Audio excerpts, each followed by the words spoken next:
नमस्कार। आज की बात में आज दो बड़ी खबरें हैं।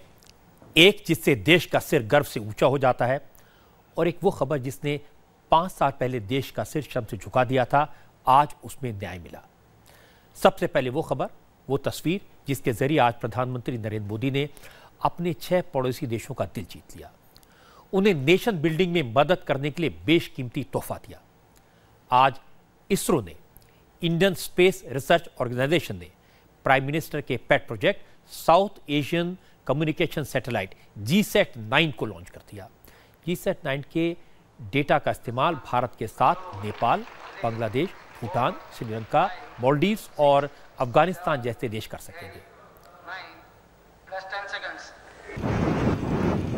इस सैटेलाइट लॉन्च पर मोदी ने क्या कहा, मोदी के बारे में 6 देशों के लीडर्स ने क्या कहा, ये आपको आगे बताएंगे। लेकिन पहले आपको GSAT-9 लॉन्च की डिटेल्स बता देते हैं, इस सैटेलाइट के बारे में बताते हैं।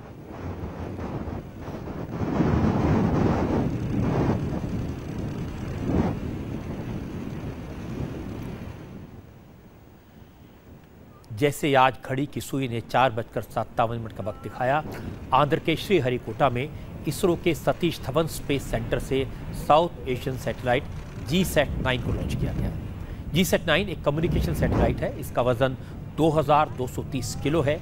इतनी भारी सैटेलाइट को स्पेस में ले जाने का काम भारत के GSLV रॉकेट ने किया। 50 मीटर लंबे इस रॉकेट की ये 11वीं उड़ान थी। 414 किलो के रॉकेट ने 2230 किलो की सैटेलाइट को स्पेस में लॉन्च कर दिया, उसे अर्थ की ऑर्बिट तक पहुंचाया। सैटेलाइट को बनाने में 235 करोड़ का खर्च आएगा, जबकि पूरे प्रोजेक्ट का कॉस्ट 450 करोड़ रुपए है। पूरी फंडिंग भारत ने की है। 12 साल तक ये सैटेलाइट ऑपरेशनल रहेगा। इस सैटेलाइट के जरिए भारत का पड़ोसी देशों के साथ कम्युनिकेशन सिस्टम और बेहतर हो जाएगा। सभी पड़ोसी देश DTH की सुविधा का फायदा उठा सकेंगे, अपने अपने टीवी प्रोग्राम्स को ट्रांसमिट कर सकेंगे। भूकंप, बाढ़ जैसे किसी नेचुरल कैलेमिटी के दौरान कम्युनिकेट करने में आसानी होगी। इस सैटेलाइट से देशों के बीच हॉटलाइन की सुविधा आसानी से दी जा सकेगी और साथ ही टेलीमेडिसिन सुविधाओं को भी बढ़ावा मिलेगा।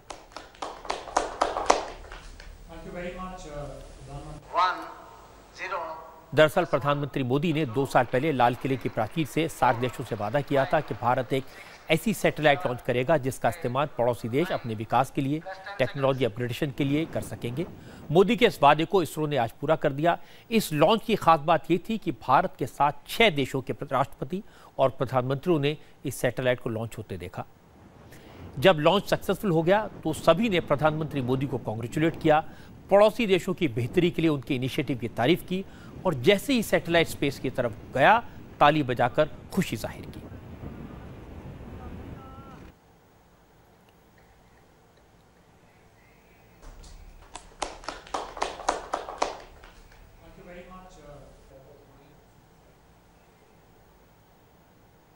हालांकि मोदी चाहते थे कि सभी सार्क कंट्रीज को सैटेलाइट का फायदा मिले, सबका साथ सबका विकास।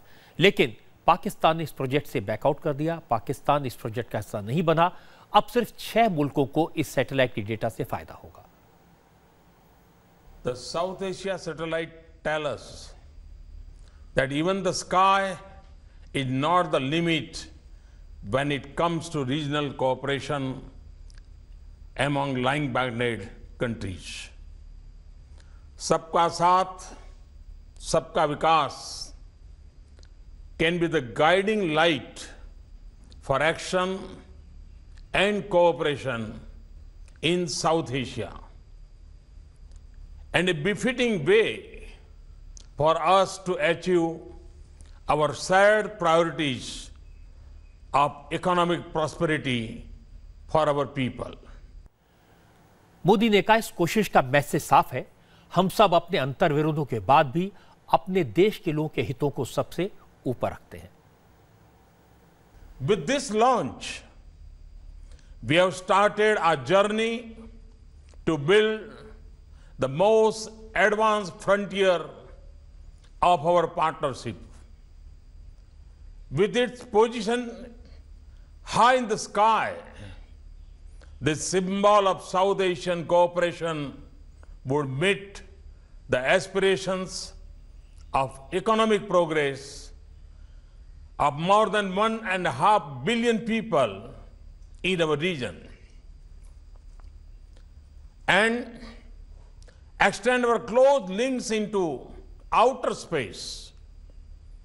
Our coming together is a sign of our unshakable resolve to place the needs of our peoples in the forefront.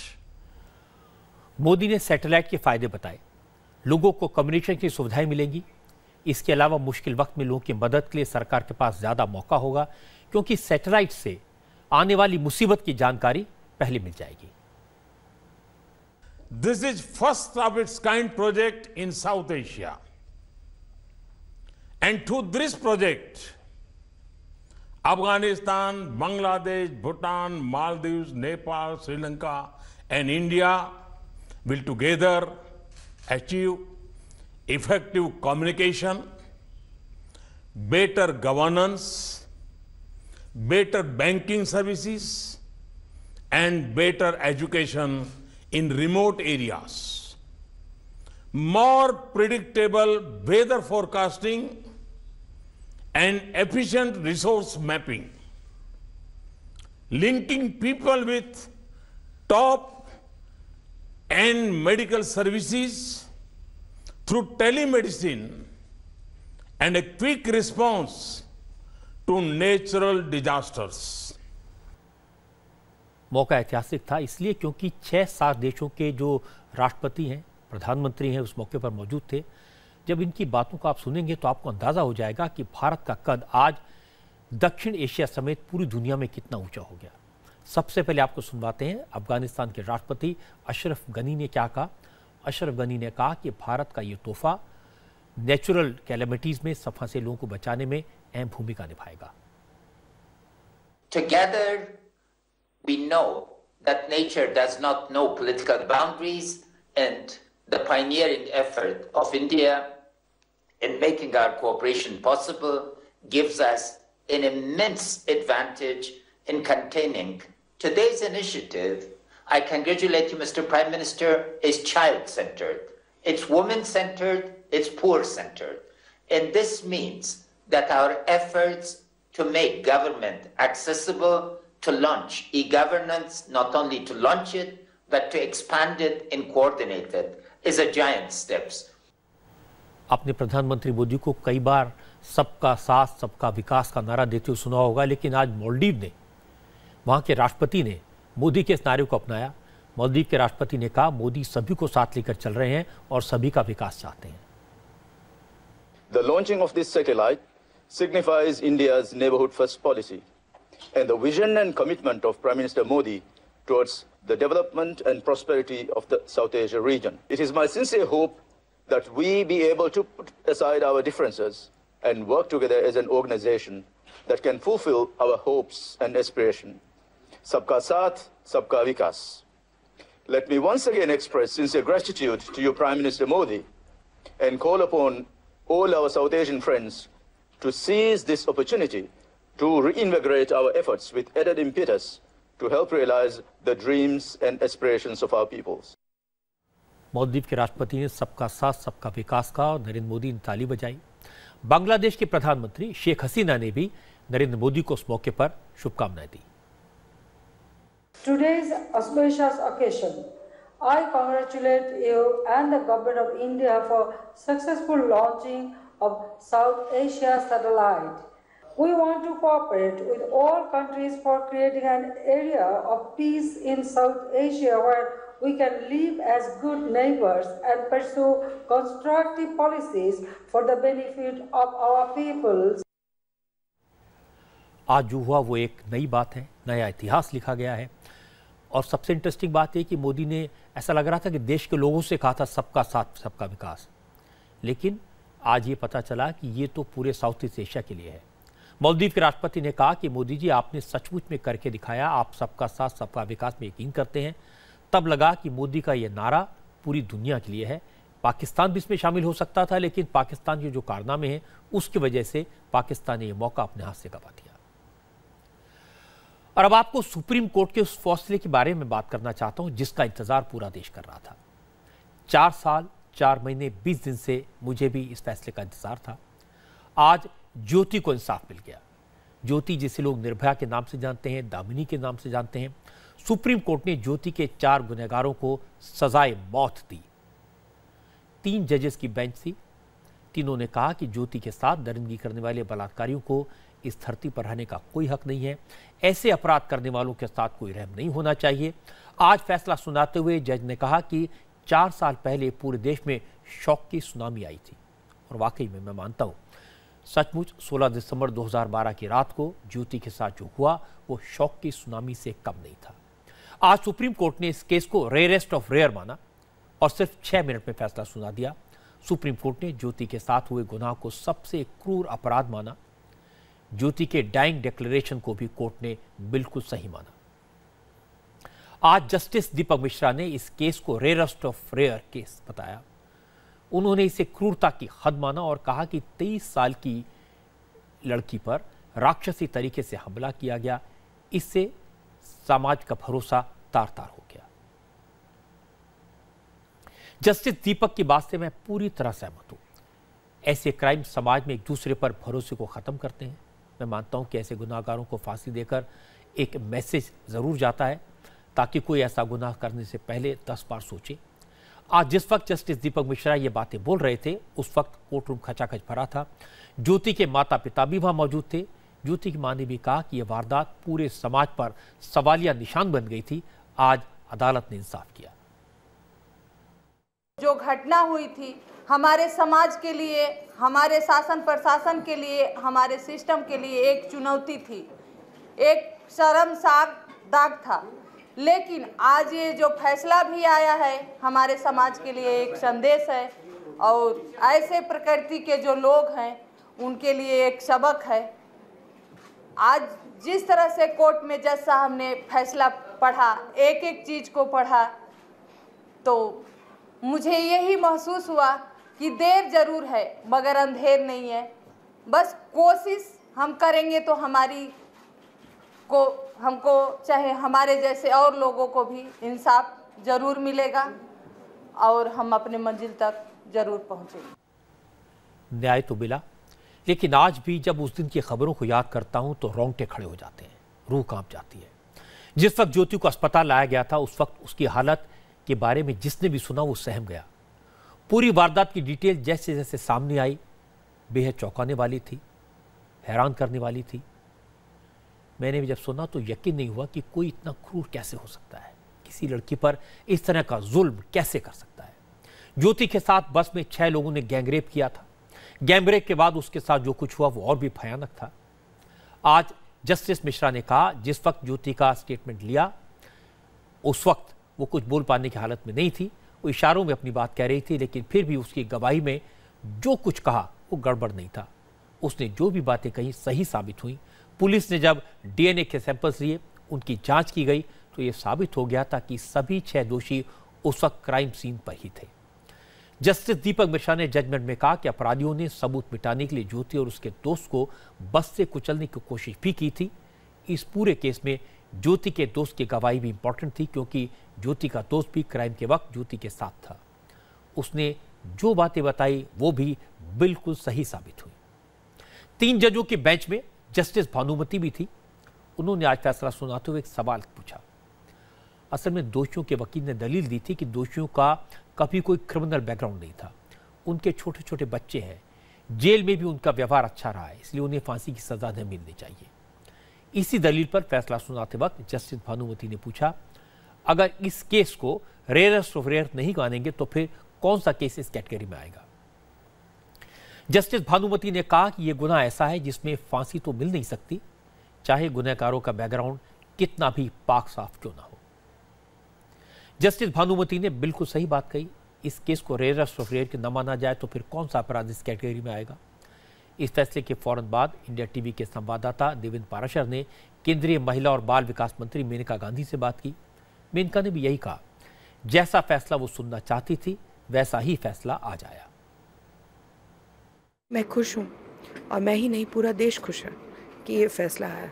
कम से कम ये कहा जाए कि जस्टिस डिलेड भले ही हुआ, लेकिन कम से कम जस्टिस डिनाइड नहीं हुआ है। बिल्कुल जस्टिस डिनाइड तो नहीं हुआ, जो उनको मिलना चाहिए था वो मिल चुका है। इस फैसले से खुशी इसलिए हुई क्योंकि ज्योति के साथ 6 लोगों ने जैसी दरिंदगी की थी उसमें फांसी से कम कुछ बनता नहीं। सुप्रीम कोर्ट ने फैसला सुनाते हुए गुनाह के तरीके पर स्ट्रेस दिया। कोर्ट ने कहा जिस तरीके से ज्योति के साथ क्रूरता हुई उसके बारे में सुनकर, उसे देखकर यकीन नहीं हो सकता कि कोई इंसान ऐसा भी कर सकता है। कोर्ट ने कहा कि यह दूसरी दुनिया की कहानी लगती है जहां मानवता के लिए, ह्यूमैनिटी के लिए कोई जगह नहीं हो। लॉ मिनिस्टर ने भी कहा यह फैसला बिल्कुल सही है। ज्योति के साथ जैसी दरिंदगी की गई थी उसमें फांसी तो मिलनी ही थी। भारत एक लोकतंत्र है और कानून के राज से चलता है। निर्भया के साथ जो अपराध हुआ था नृशंस था, क्रूर था और देश में उसको लेकर बहुत ही गुस्सा था। तो अगर प्रमुख अपराधियों का आज भी उन्होंने एक प्रकार से सुप्रीम कोर्ट ने फांसी की सजा दी है तो ये उचित निर्णय है, हम इसका सम्मान करते हैं और निर्भया की आत्मा को संवेदना मिले, अपनी श्रद्धांजलि देते हैं। ज्योति की मां इस फैसले से सबसे ज्यादा खुश है। करीब 4.5 साल के इंतजार के बाद फैसला आया। इस दौरान ज्योति की मां को मीडिया से लेकर सोशल ऑर्गेनाइजेशन ने पूरा सपोर्ट किया। आज उन्होंने हाथ जोड़कर सबको शुक्रिया कहा। बहुत बहुत धन्यवाद देती हूँ आप सभी लोगों को। आज 2012 से आप लोग, पूरा समाज, देश विदेश से सब लोग हमारे साथ हमारे मुहिम में जुड़े रहे। 2012 में निर्भया को कोई नहीं जानता था, हमें कोई नहीं जानता था। आप लोगों ने निस्वार्थ भाव से हमारा समाज, हमारे समाज के बच्चे, लड़के लड़कियां, सब लोगों ने निर्भया के क्राइम के, जो निर्भया के साथ क्राइम हुआ उसके खिलाफ आप लोगों ने आवाज़ उठाई, उसके लिए लड़ाई लड़ी और एक ही नारा था कि निर्भया को इंसाफ दो और उन मुजरिमों को फांसी दो। जिस दिन को हम लोगों को बेसब्री से इंतजार था, आज वो दिन आया और एक ऐतिहासिक फैसला भी आया। इस लड़ाई में मीडिया ने जो रोल प्ले किया उसके लिए वाकई में मीडिया के लोग अभिनंदन के पात्र हैं। लेकिन एक दुख जरूर रहेगा कि ज्योति का एक गुनाहगार सिर्फ इसलिए बच गया क्योंकि उस वक्त जब उसने अपराध किया था उसकी उम्र 18 साल से कम थी। उस पर जुवेनाइल जस्टिस एक्ट में केस चला, 3 साल की सजा हुई, अब वो जेल से छूट गया है। लेकिन उसका अपराध इतना जघन्य था कि उसे भी फांसी की सजा होनी चाहिए थी। असल में हर रोज अखबार में जब किसी बलात्कार की खबर छपती है, टीवी पर हम उन्हें घिनौने चेहरों को देखते हैं जो ऐसा जघन्य अपराध करते हैं, तो दिल खून के आंसू रोता है। बड़ी हेल्पलेसनेस महसूस होती है, अपने आप को कितना असहाय पाते हैं कि ऐसे अपराध रुकते क्यों नहीं, हम कुछ कर क्यों नहीं पाते। आज सुप्रीम कोर्ट का जो फैसला है ऐतिहासिक है। ऐसा मैसेज जरूर जाएगा कि जघन्य अपराध करने वाले फांसी पर लटकाए जाएं, बलात्कार की सजा मौत हो। शायद थोड़ा बहुत डर अपराधियों के मन में पैदा होगा, लेकिन मुझे लगता है कि सबसे जरूरी यह है कि हमारे देश में हर मां अपने बेटे को सिखाए, हर बहन अपने भाई को सिखाए कि नारी का सम्मान कितना जरूरी है। शायद इसी से रास्ता मिलेगा। आपको बताएंगे कश्मीर के घर घर में पाकिस्तान का प्रोपेगेंडा किस तरह पहुंच रहा है, लेकिन इससे पहले 20 सेकंड का एक स्पॉन्सर मैसेज।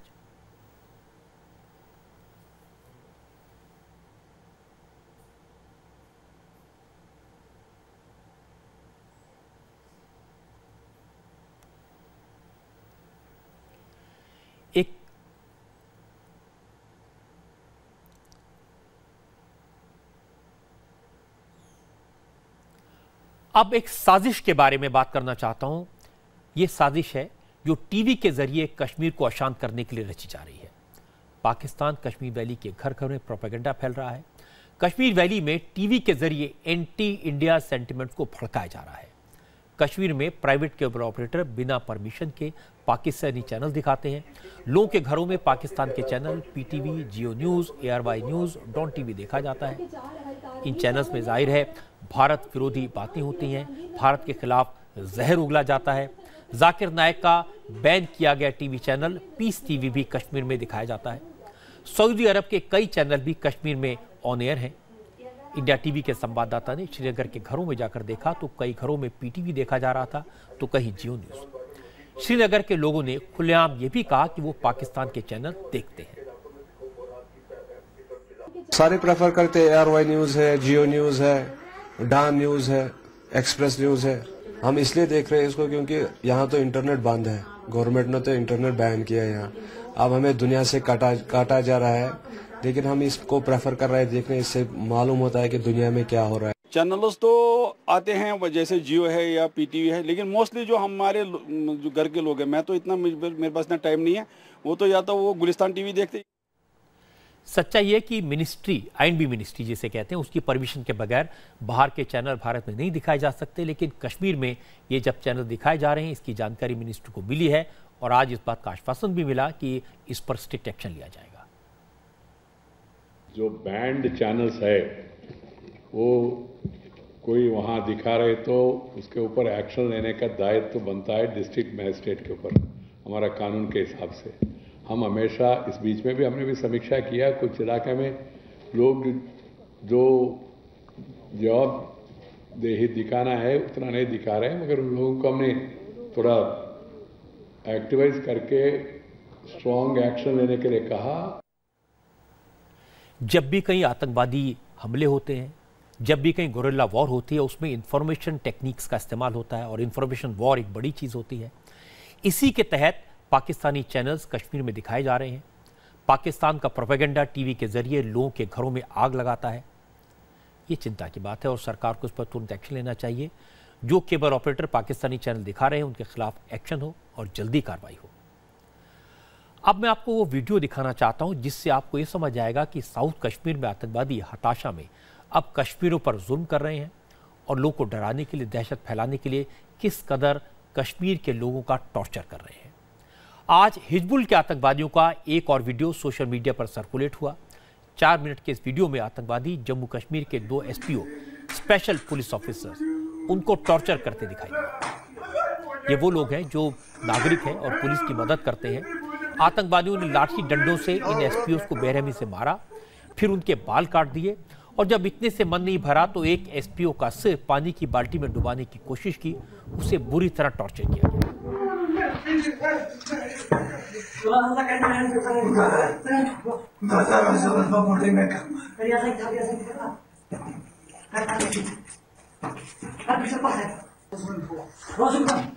बुरी तरह टॉर्चर करने के बाद इन एसपीओ ने बर्बरता की। जम्मू कश्मीर पुलिस में जो स्पेशल पुलिस ऑफिसर्स हैं, जो लोकल कश्मीरी हैं, जो पुलिस की मदद करते हैं, उनको डराया, दहशत उनके दिल में भरने की कोशिश की। जिन आतंकवादियों ने वीडियो जारी किया है वो पुलिस के रडार पर आ चुके हैं। पता चला कि ये वीडियो साउथ कश्मीर के अनंतनाग में शूट किया गया। कम से कम 4 आतंकवादी इन एसपीओ के घर पहुंचे, उनके सीने पर बंदूक रखी, इन्हें बंधक बनाया, पिटाई की। एक आतंकवादी वीडियो बनाता रहा। आतंकवादियों ने एसपीओ को धमकाया, कहा कि एसपीओ की वजह से उनके साथी मारे जा रहे हैं। ये पुलिस के इन्फॉर्मर हैं। आतंकवादियों ने इन्हें पुलिस की नौकरी छोड़ने की धमकी दी और फिर दोनों जवानों के बाल काट दिए। एसपीओ पर जुल्म उसी प्रोपेगेंडा वॉर का हिस्सा है जिसका जिक्र अब से थोड़ी देर पहले मैंने किया था। करने वाले वो हिजबुल के आतंकवादी हैं जिन्होंने कुछ दिन पहले पुलवामा में पीडीपी और नेशनल कॉन्फ्रेंस के वर्कर्स को धमकाया था, उनके सीने पर बंदूक तानकर उन्हें सियासत छोड़ने की धमकी दी थी। पुलिस का कहना है कि दोनों एसपीओ अनंतनाग के रहने वाले हैं, लेकिन वीडियो को पुलवामा में त्राल में रिलीज किया गया। इस वीडियो से एक आतंकवादी का चेहरा आइडेंटिफाई कर लिया गया है। हालांकि आज इन आतंकवादियों ने बर्बरता की हदें पार कर दी। एक एसपीओ का सिर पानी से भरी बाल्टी में डुबा दिया और उसको कहा कि अगर पुलिस की मदद करना नहीं छोड़ा तो उसके परिवार को भी खत्म कर दिया जाएगा। इस घटना पर पुलिस के साथ सीआरपीएफ ने कहा कि धमकी देने वाले, वीडियो जारी करने वाले इन आतंकवादियों को पहचान कर ली गई है, उन्हें जल्द पकड़ लिया जाएगा। ये जो थ्रेट्स वगैरह मिल रहे हैं, चाहे वो फोर्स का आदमी हो या जम्मू कश्मीर पुलिस के हो या आर्मी को हो, ये बहुत अनफॉर्चुनेट है। और अगर किसी आप फोर्स में ज्वाइन करते हैं, ये तो आप एक लोकल्स को एम्प्लॉयमेंट दे रहे हैं और उसकी जो उसका एम्प्लॉयमेंट दे रहे हैं, उसी एम्प्लॉयमेंट से उसके पे एंड पर्क्स के वो अपनी फैमिली का देखभाल कर रहा है, अपने बाल बच्चों की एजुकेशन के ऊपर फोकस कर पाता है। इसलिए और ये जो थ्रेट दे रहे हैं ये ठीक नहीं है और मुझे लगता है कि हम सब मिलके, सीआरपीएफ, जम्मू कश्मीर आर्मी मिलके इसको हैंडल कर लेंगे। ये वीडियोस बनाना, टॉर्चर के वीडियो रिलीज करना, ये इंफॉर्मेशन वॉर का हिस्सा है। मकसद ये है कि इससे नौजवान डर जाएं, मुख्य धारा में शामिल होने की कोशिश ना करें, लोगों में दहशत हो। असलियत यह है कि कुछ दिन पहले बड़ी संख्या में कश्मीरी नौजवान सिक्योरिटी फोर्सेज में भर्ती होने के लिए पहुंचे थे। इन नौजवानों ने कहा था कि कोई नौजवान पत्थरबाजी नहीं करना चाहता, कोई यूथ बंदूक उठाना नहीं चाहता, सबको नौकरी चाहिए, सुकून की जिंदगी चाहिए। कश्मीरी नौजवानों की यही सोच, उनके सपने आतंकवादियों की नींद उड़ा रहे हैं। इसीलिए आतंकवादी कुछ नौजवानों को किडनैप करके उनके साथ जुल्म के वीडियो बनाकर सोशल मीडिया पर इसको शेयर करके आतंकवादियों को की तरफ से ये मैसेज देना चाहते हैं कि लोगों में दहशत हो। लेकिन शायद ये कोशिश सफल नहीं होगी। बंदूक खून बहा सकती है, खुशी नहीं दे सकती। इसको कम से कम कश्मीर के नौजवान अब समझने लगे हैं। अब बात करते हैं उत्तर प्रदेश के चीफ मिनिस्टर योगी आदित्यनाथ की। योगी आदित्यनाथ ने हिंदू युवा वाहिनी पर इल्जाम लगाने वालों को आज करारा जवाब दिया। असल में 4 दिन पहले बुलंदशहर में एक शख्स की पीट कर हत्या कर दी गई थी।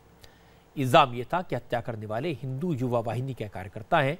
इस पर योगी ने बुलंदशहर मामले में किसी एक संगठन पर आरोप लगाने को गलत बताया। अगर किसी संगठन को लेकर पहले से कोई धारणा बना ले तो योगी आदित्यनाथ ने कहा कि वो कुछ नहीं कर सकते। कोई व्यक्ति अपने मानस को बना के रख देगा कि हमको उसको दोषी ठहराना है तो उसका कोई समाधान नहीं है। इसको बात को आपको ध्यान होना होगा कि पीड़ित पक्ष ने भी इस बात को कहा कोई संगठन नहीं, बल्कि वहां पर उन लोगों का एक आपसी विवाद का कारण इस इंसिडेंट के पीछे कारण है। दूसरा ये कि उत्तर प्रदेश में पिछले 1.5 महीने में जो परिवर्तन आया है, ये परिवर्तन हो सकता आप न स्वीकार कर रहे हो, लेकिन पूरा देश स्वीकार कर रहा है, हर जगह स्वीकार कर रहा है। लॉ एंड ऑर्डर के मामले में उत्तर प्रदेश में निवेश की एक नई संभावनाएं बनी है, लोगों को एक विश्वास जगा है और हम विश्वास के साथ कह सकते हैं उत्तर प्रदेश के अंदर हर व्यक्ति बिना भेदभाव के सुरक्षित होगा और उत्तर प्रदेश में कानून का राज हो, ये हमारी प्राथमिकता है। और इसके बाद योगी ने कुछ अच्छी खबरें दी। उन्होंने यूपी के विकास का प्लान बताया। चीफ मिनिस्टर ने कहा कि लखनऊ में मेट्रो शुरू करना उनकी प्राथमिकता है। पिछली सरकार ने जल्दबाजी में आधे अधूरे प्रोजेक्ट का उद्घाटन कर दिया था। अब सरकार लखनऊ मेट्रो का काम तेजी से पूरा कर रही है। योगी आदित्यनाथ ने कहा कि उनकी सरकार कानपुर, वाराणसी, झांसी और गोरखपुर में भी मेट्रो चलाएगी और इस पर काम शुरू हो गया है। उत्तर प्रदेश के अंदर लखनऊ मेट्रो के कार्य में प्रगति है। इस प्रगति को हम लोगों ने पिछले 1.5 महीने में और तेज किया है। यद्यपि पूर्व सरकार ने आधे अधूरी योजना को लोकार्पण भी कर दिया था, लेकिन अभी मुझे लगता है कि पूरी योजना को अभी हमारे पास ट्रेन ही केवल 3 आई हैं। साथ साथ कानपुर और वाराणसी में भी मेट्रो की स्थापना हो। यह कार्य इसके लिए भी उसके डीपीआर जा चुके हैं, उस पर आगे तेजी से कार्य प्रारंभ होने की प्रक्रिया प्रारंभ हुई है और साथ साथ झांसी और गोरखपुर में भी मेट्रो की प्रक्रिया प्रारंभ होने के लिए डीपीआर के आदेश प्रारंभ हो चुके हैं। हम लोग उसमें कार्य तेजी के साथ बढ़ा रहे हैं। दिल्ली और मेरठ के लोगों के लिए भी अच्छी खबर है। योगी आदित्यनाथ ने बताया कि सरकार दिल्ली से मेरठ तक रैपिड रेल चलाएगी। प्रोजेक्ट पास हो चुका है। केंद्र सरकार से जो फंड मिलना है उसकी पहली इंस्टॉलमेंट भी मिल गई है। सबसे अच्छी स्थिति है कि लगभग 32,000 करोड़ रुपए की लागत से दिल्ली मेरठ के बीच में रैपिड रेल की व्यवस्था, उत्तर प्रदेश सरकार इसके लिए अपनी सहमति पहले ही दे चुकी है और उत्तर प्रदेश सरकार का जो भी शेयर होगा उत्तर प्रदेश सरकार उसमें सहयोग करेगी, क्योंकि एक अच्छी योजना उत्तर प्रदेश के लिए मिलेगी। दिल्ली से हम मेरठ की दूरी मात्र 1 घंटे में तय कर लेंगे। एक अच्छी सेवा होगी। एक अच्छा प्रयास यहां पर प्रारंभ किया गया है। यूपी में बहुत सारे इलाके ऐसे हैं जहां पर लोग बिल्डर से परेशान हैं। लोगों ने पैसे दिए लेकिन उन्हें अभी तक फ्लैट नहीं मिले हैं। योगी ने कहा कि अब रियल एस्टेट बिल यूपी में लागू हो गया है और लोगों को परेशानी नहीं होगी। कानून लागू हो चुका है 1 मई से। हमने उसके सारे रेगुलेशंस तैयार कर लिए हैं। हम उसको बहुत जल्दी लागू करने जा रहे हैं और इस समय हम लोगों ने अपने प्रिंसिपल सेक्रेटरी आवास को उसके लिए नामित किया है और नोएडा, ग्रेटर नोएडा में तमाम बायर्स हम लोगों के पास आए थे। हम लोगों ने वहाँ के स्थानीय अधिकारियों को इस बात के लिए कहा है कि आप सभी जितने भी रियल एस्टेट से जुड़ी हुई कंपनियां उनके साथ बातचीत करें और इसका समाधान निकालें। बायर्स के साथ कहीं भी कोई ब्लैकमेलिंग नहीं होनी चाहिए और उनकी समस्या का समाधान होना चाहिए। 1 मई से कानून लागू हो चुका है, मुझे लगता है कि इसका समाधान हम लोग निकाल देंगे। योगी आदित्यनाथ फुल एक्शन में है और जल्दी एक्शन लेते हैं। आपको ध्यान होगा, कल केंद्र सरकार ने देश के सबसे साफ शहरों की लिस्ट जारी की थी। साफ सुथरे 100 शहरों में उत्तर प्रदेश में सिर्फ वाराणसी का नाम था और गंदे शहरों में बहुत सारे थे। आज ही योगी आदित्यनाथ ने कहा कि सरकार अब स्वच्छता अभियान और तेजी से चलाएगी और पूरे उत्तर प्रदेश को साफ बनाएगी। स्वच्छ भारत मिशन, जिसमें कल जो रेटिंग आई है, इसमें उत्तर प्रदेश की स्थिति अत्यंत खराब है। देश के 100 स्वच्छ शहरों में से केवल उत्तर प्रदेश का एक शहर वाराणसी का नंबर 32 में स्थान आया है। देश के सबसे गंदे शहरों में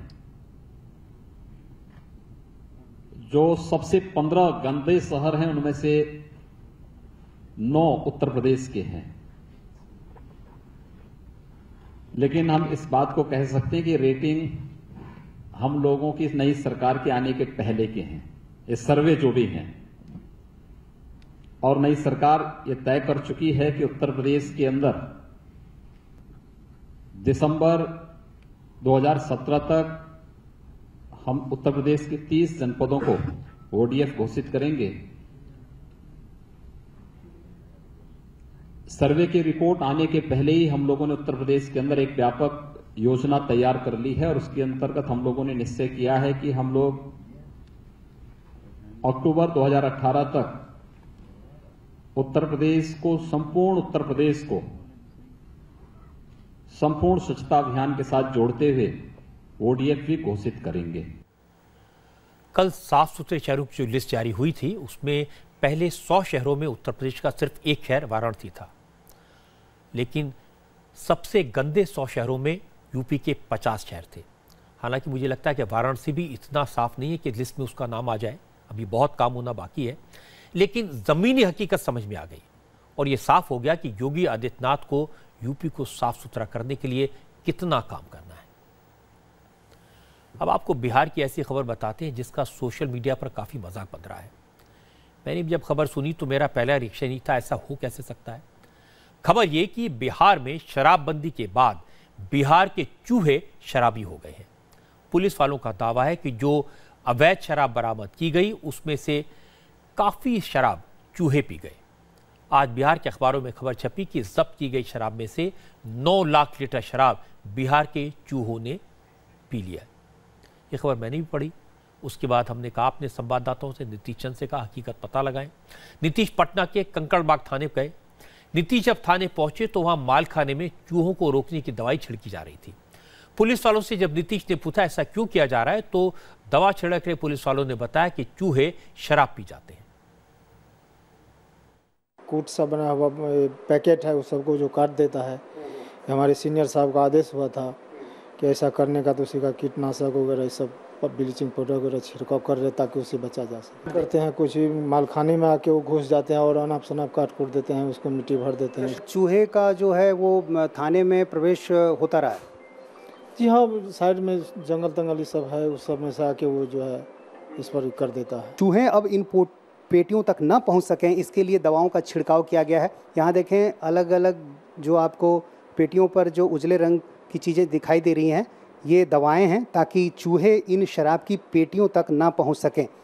तो अब कोशिश ये की जा रही है कि थानों में जब्त की गई जो शराब की बोतलें हैं उन तक चूहे ना पहुंच सकें। लेकिन जो खबरें आई उसमें ये कहा गया कि अलग अलग थानों में जो शराब की बोतलें रखी गई हैं उसे चूहे पी जा रहे हैं और इसकी मात्रा भी अलग अलग है।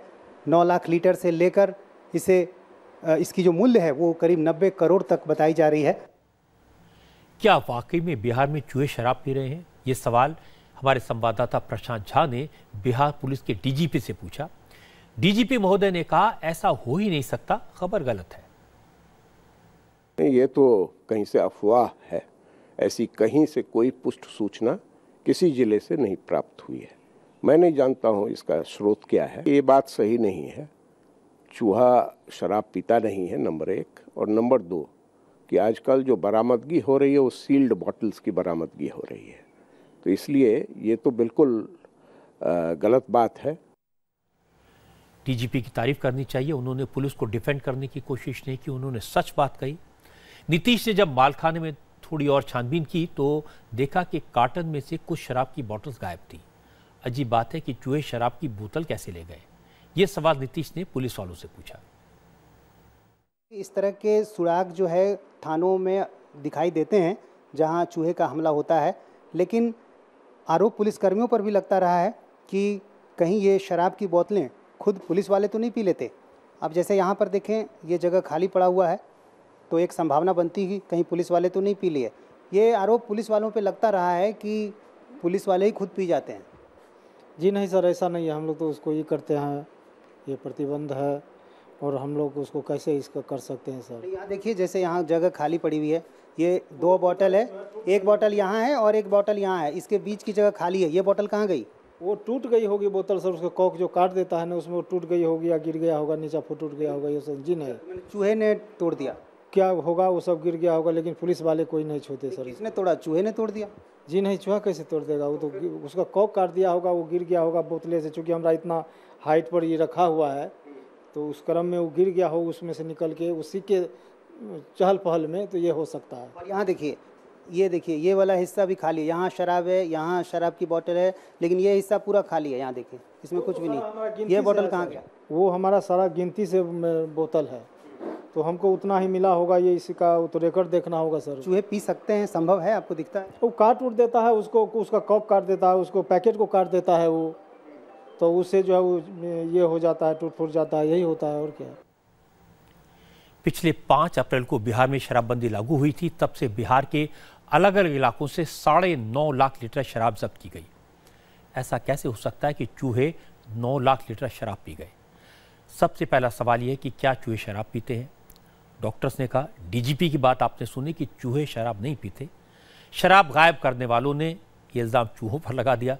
असलियत यह है कि जिन मालखानों की रक्षा करने की जिम्मेदारी जिन लोगों पर है, उन लोगों ने शराब गायब कर दी या बेच दी और बदनाम बेचारे चूहों को कर दिया। आपको याद दिला दूं कि आपकी अदालत में इस बार मेरे मेहमान जाने माने सिंगर सोनू निगम हैं और सोनू निगम अजान को लेकर अपने ट्वीट की वजह से चर्चा में आए। फिर एक मौलवी ने उन्हें गंजा करने वालों को 10 लाख का इनाम देने का ऐलान किया। आपकी अदालत में सोनू निगम ने बताया कि धर्म के नाम पर गुंडागर्दी ठीक नहीं है। सरकार को बेतुके और धमकी भरे फतवा जारी करने वालों पर सख्ती करनी चाहिए और इस तरह की हरकतें रुकनी चाहिए। मुझे ये मेंटालिटी पसंद नहीं है कि कोई आदमी कहीं भी किसी के बारे में कुछ भी कह दे। आप उसको बोलते इसके बाल कटा दो, उसका खून करवा दो, मैं ये दे दूंगा, मैं उतने पैसे दे दूंगा। इसका एक ने और लिखा फतवा है कि इस सोनू निगम का सर कलम करने वाले को मैं 51 करोड़ रुपए दूंगा। ऐसे ऐसे फतवे आते हैं। मेरे ख्याल से गवर्नमेंट को कुछ करना चाहिए कि इस तरीके से लोग, एक सभ्य देश में हम लोग कौन हैं? हम लोग डेमोक्रेटिक कंट्री हैं, हम रिपब्लिक हैं। हम इस तरह की चीज़ों को अलाउ कैसे कर सकते हैं? मैं बिल्कुल उस चीज़ के भी पक्ष में नहीं हूँ कि किसी को लिंच कर दिया जाए गौरक्षकों के उसमें। मैं उसके भी पक्ष में नहीं हूँ सर। मैं हर चीज़ के बारे में कहता हूँ, मुझे ये गुंडागर्दी नहीं पसंद है। रिलीजन के नाम पे 12 लोग आ जाएंगे, एक परिवार को धमकाएंगे, मारेंगे, किसी को ये करेंगे। ये रॉन्ग है सर। इस देश में ये नहीं होना चाहिए। हम बहुत अच्छा कर रहे हैं, एक्चुअली हम लोग अच्छा कर रहे हैं इन दिनों में। This is not a political thing, but वाकई में हमारे अच्छे दिन आ रहे हैं। इस देश की लोकतंत्र पे, देश की जुडिशरी पर भरोसा होना चाहिए। बिल्कुल है। हाई कोर्ट ने ऐसा फैसला दिया, किसी ने आपके खिलाफ केस किया था कि ये जो आपने अजान का ट्वीट किया है, वो इतना कमाल का फैसला है। पता नहीं आपने अखबार पढ़ा है कि नहीं पढ़ा। उसमें लिखा है कि हरियाणा पंजाब हाई कोर्ट में जस्टिस बेदी साहब ने एक मेरे खिलाफ किसी ने केस किया था, जो भी कहते हैं उसे, मुझे तो लीगल लैंग्वेज आपकी तरह पता नहीं है। उसमें यही लिखा गया, उसमें बोला गया कि this is a very cheap attempt to attain cheap publicity by maligning a well-known singer for in the name of religion। और उन्होंने साफ लिखा है कि जो वर्ड, अगर आप पूरा का पूरा ट्वीट का सीक्वेंस थ्रेड पढ़ेंगे तो आपको मालूम पड़ेगा कि गुंडागर्दी का जो शब्द है वो टेम्पल्स और गुरुद्वारे के बाद इस्तेमाल किया गया है, मस्जिद के बाद इस्तेमाल नहीं किया गया है। तो ये किसी भी सेंसिबल आदमी को, अगर आपने ठान ही लिया कि मैं कुछ भी ये बोलेगा मैं इसकी बात नहीं मानूंगा, तो मैं कुछ नहीं कर सकता। आपको ये एक पता नहीं किसी एक न्यूज़ जर्नलिस्ट ने, लेफ्टिस्ट है वो, तो उन्होंने कहा सोनू निगम को छोड़ दें उस वो काम करने के लिए जिसमें वो बेस्ट हैं, गाना। तो क्या मैं सिटीजन नहीं हूँ? क्या मैं नागरिक नहीं हूँ? तो फिर अगर आप कह सकते तो मैं क्यों नहीं अपनी बात कह सकता भाई? ठीक है माधु। तारिक फतेह जाने माने स्कॉलर हैं, बहुत टीवी पर दिखते हैं। उन्होंने कहा शुक्र है हिंदुस्तान में एक ऐसा शख्स है जिसने मुल्लाओं की दादागिरी को चैलेंज किया। बहुत सारे लोगों ने सपोर्ट किया, जावेद अख्तर साहब ने, नवाजुद्दीन सिद्दीकी ने, अनुपम खेर ने। ऐसे लोगों की मैं कदर करता हूँ, ऐसे लोगों की मैं इज्जत करता हूँ। इन सब की कदर करते हैं, मीका सिंह की कदर नहीं करते। उसने कहा अपना घर बदल लीजिए। कौन मीका? सोनू निगम आपकी अदालत में इस शनिवार रात 10 बजे। हम आपको हर रोज एक अच्छी खबर दिखाते हैं और आज की अच्छी खबर देश भर के ऐसे बहुत सारे मेडिकल स्टोर्स के बारे में है जिन पर दवाएं सस्ती मिलती हैं। कहीं कहीं तो मार्केट के मुकाबले 80 से 90% कम दाम पर। सस्ती दवा की दुकानों का यह आइडिया असल में प्रधानमंत्री नरेंद्र मोदी ने दिया था। 1.5 साल पहले उन्होंने अमृत स्टोर्स खोलने का ऐलान किया था, जिसमें कहा गया था कि जगह जगह दवा की सस्ती दुकानें खोली जाएं ताकि जेनेरिक मेडिसिन लोगों को कम रेट पर मिले। योजना का ग्राउंड पर क्या असर हुआ? क्या वाकई में दुकानें खुली? अगर खुली तो क्या इन दुकानों में वाकई सस्ती दवाएं मिलती हैं?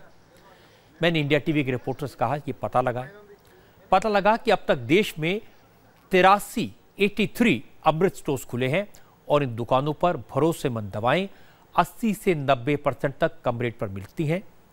ऑपरेशन में इस्तेमाल होने वाले इम्प्लांट भी यहां सस्ते दाम पर मिलते हैं।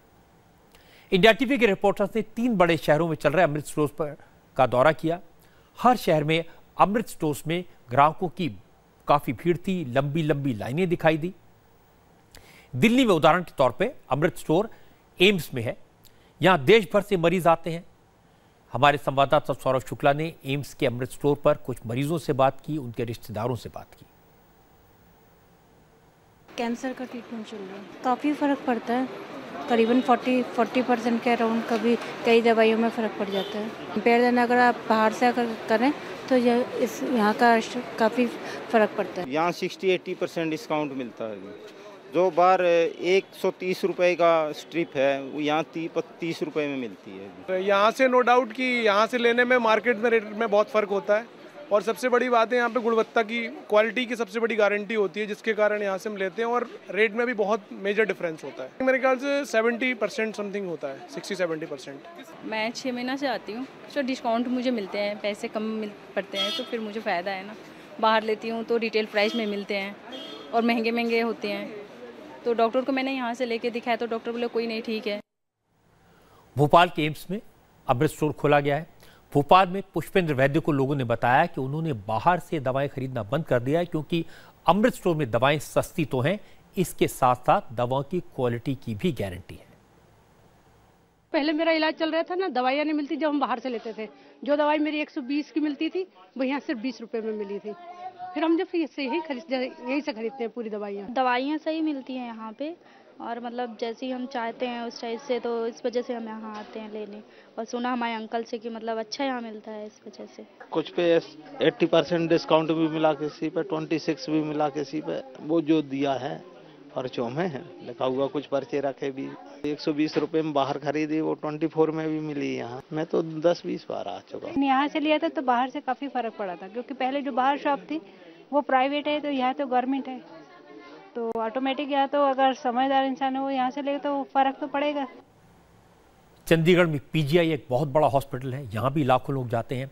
यहाँ भी अमृत मेडिसिन स्टोर शुरू हुआ है। हमारे संवाददाता गौरव वालिया ने बताया कि लोगों को सरकार की इस कोशिश का फायदा हो रहा है। चंडीगढ़ में गौरव दीपिका से मिले। दीपिका चंडीगढ़ पीजीआई में अमृत स्टोर चलाती हैं। दीपिका ने बताया कि दवाइयाँ तो सस्ती मिलती हैं, हार्ट के ऑपरेशन में यूज होने वाले सर्जिकल इम्प्लांट भी अमृत स्टोर में सस्ते मिलते हैं। यहाँ पे जो सर्जिकल्स और मेडिसिन दोनों बहुत हाई डिस्काउंट पे मिल रही हैं। सर्जिकल्स अप टू 90% डिस्काउंट पे मिल रहे हैं और medicine up to 70 to 80% discount पे मिल रही हैं। और जो कार्डियक इम्प्लांट्स हैं, जो एनपीपीए ने अभी सीलिंग लगाई है 22,500 फरवरी से, हम वो कार्डियक इम्प्लांट्स अमृत फार्मेसी से नवंबर से ही 22,500 का दे रहे हैं, जो मैक्सिमम है 19,600 का मिल रहा है। जो एक सर्जरी में पहले 2.5 लाख से 3 लाख खर्चा होता था पेशेंट को, अब 1 लाख से कम में वो पेशेंट्स को वो खर्चा हो रहा है। आप समझ सकते हैं जो हार्ट पेशेंट स्टेंट लगवाते हैं उनको कितने सस्ते स्टेंट मिलते हैं। अब आपको बताते हैं कि ये जो मेडिकल सेंटर्स हैं, अमृत मेडिसिन सेंटर्स, ये काम कैसे करते हैं। अमृत नाम का मतलब है affordable medicine and reliable implant for treatment. सरकार ने इस स्टोर चेन को शुरू करने से पहले दवाओं और मेडिकल इम्प्लांट्स की एक स्टडी की। पता चला कि कुछ दवाओं की कीमत कंपनी से मरीज तक पहुंचते पहुंचते ही 10 गुना हो जाती है। दवाएं मैन्युफैक्चरर से डिस्ट्रीब्यूटर, सुपर स्टॉकिस्ट और स्टॉकिस्ट से होते हुए जब केमिस्ट शॉप में पहुंचती हैं, सरकार ने इस लंबी चेन को खत्म कर दिया। सीधा मैन्युफैक्चरर से दवाएं अमृत स्टोर तक पहुंचती हैं, जिससे कीमतें अपने आप कई गुना कम हो गई। आपने देखा कुछ लोग बता रहे हैं कहीं 20%, कहीं 26%, कहीं 30%, कहीं 80%। शुरू में इन स्टोर पर सिर्फ कैंसर और हार्ट ऑपरेशन जुड़ी दवाएं होती थी, लेकिन जब ये कॉन्सेप्ट ज़रा सफल हुआ तो बाकी दवाएं भी यहाँ मिलने लगी हैं। इन स्टोर से किसी भी ब्रांड की दवा डॉक्टर का प्रिस्क्रिप्शन दिखाकर खरीदी जा सकती है। केंद्र सरकार की HLL लाइफ केयर लिमिटेड ने इस चेन की शुरुआत की है। सौरभ ने HLL लाइफ केयर के CMD राकेश खंडेलवाल से बात की। राकेश ने बताया कि अभी तक सिर्फ 83 स्टोर खुले हैं, लेकिन 10 लाख से ज्यादा लोग इसका फायदा उठा चुके हैं। लोगों को अब तक 100 करोड़ से ज्यादा का डिस्काउंट मिला है। ये कॉन्सेप्ट है कि ये जनरली गवर्नमेंट हमें स्पेस प्रोवाइड करती है, खाली स्पेस का नॉमिनल रेंट रहता है, बाकी सब कुछ हम ऑपरेशन प्रोवाइड करते हैं, उसको हम चलाते हैं। हम डायरेक्ट प्रोक्योरमेंट करते हैं मैन्युफैक्चरर से और उनको अफोर्डेबल रेट्स में दवाइयाँ देते हैं, जिसमें एवरेज डिस्काउंट अभी 60% करीब आ रहा है।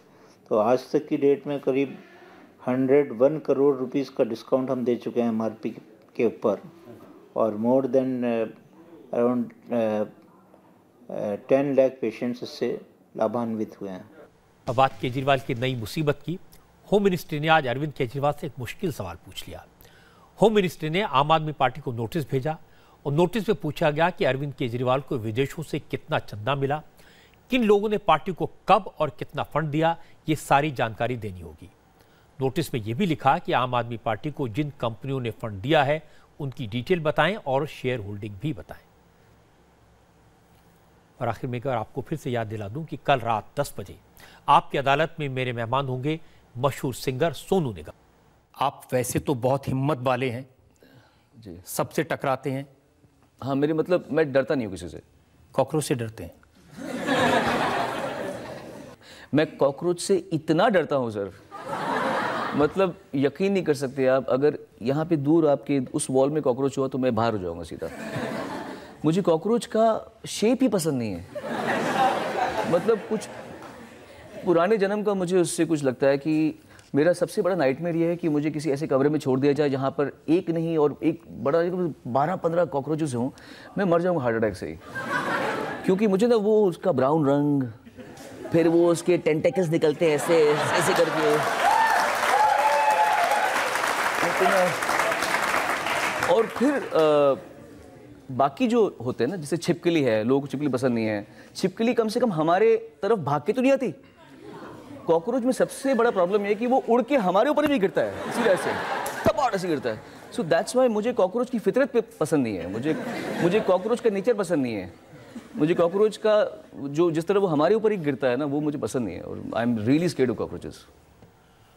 सोनू निगम ने अजान की बात की, फतवे की बात की, और अब ये तो सब जानते हैं कि वो एक बेहतरीन गायक हैं। उनके बड़े सारे गाने सुपरहिट हुए हैं, लेकिन कम लोग जानते हैं कि सोनू निगम एक ज़बरदस्त मिमिक हैं। आपकी अदालत में सोनू निगम ने अनु मलिक की नकल की, फरहा से लेकर उदित नारायण, कैलाश खेर और कुमार शानू की बड़ी अच्छी नकल उतारी। आपकी अदालत में सोनू का ये इंटरेस्टिंग एपिसोड है, आप कल रात 10 बजे देख सकते हैं।